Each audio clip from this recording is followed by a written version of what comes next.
एक महत्वपूर्ण प्रश्न ये था कि क्या लोहे के ज्ञान ने उस समय की धातु तकनीक में कोई नया क्रांति लाई और क्या इस नए धातु के उपयोग ने समाज के जीवन को बदल दिया। वैज्ञानिक और इतिहासकार दोनों इस बात पर सहमत थे कि लोहा ने नए युग का आरंभ किया। पशुपालन से कृषि की ओर बढ़ता समाज लोहे के औजार से जंगलों को काटकर खेती के लिए जमीन बना रहा था।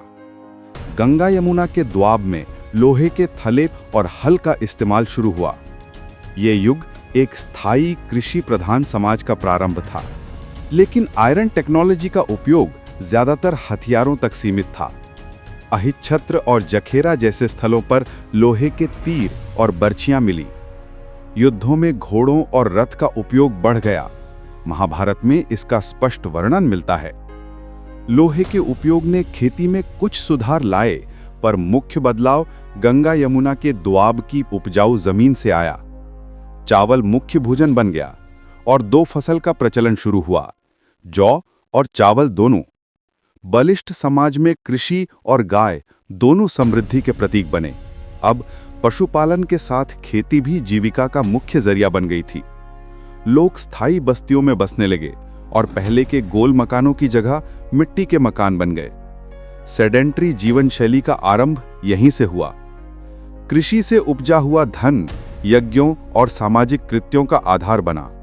राजसूय और अश्वमेध जैसे यज्ञों में अनाज, दूध और सोना अर्पित किया जाता था। ये सब एक नई समृद्ध कृषि प्रधान अर्थव्यवस्था का संकेत थे। ऋग्वैदिक युग में जना लोगों के समूह को दर्शाता था। अब जनपद का विकास हुआ, जहां पूरी जातियां अपना स्थायी निवास बनाती थी। कुरु और पांचाल जैसे जनपद बने, जो आगे चलकर महाजनपद बन गए। राजन अब केवल पशुओं के लिए लड़ने वाला नहीं, बल्कि अपने क्षेत्र का रक्षक था। क्षत्रिय यानी राजन्य वर्ग ने शक्ति और प्रभुत्व अपने हाथ में ले लिया। विष को अब राजाओं को बलि और कर देने पड़ते थे। अब सभा समिति से अधिक प्रभावशाली हो गई थी।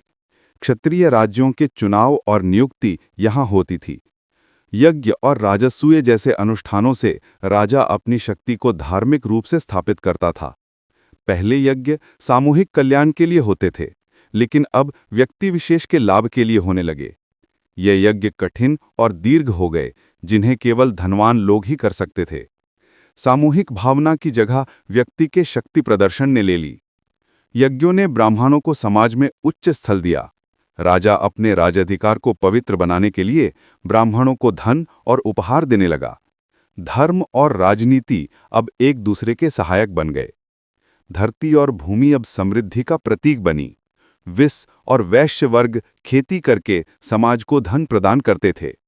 ग्रेजुअली भूमि पर अधिकार पारिवारिक और व्यक्तिगत होने लगा।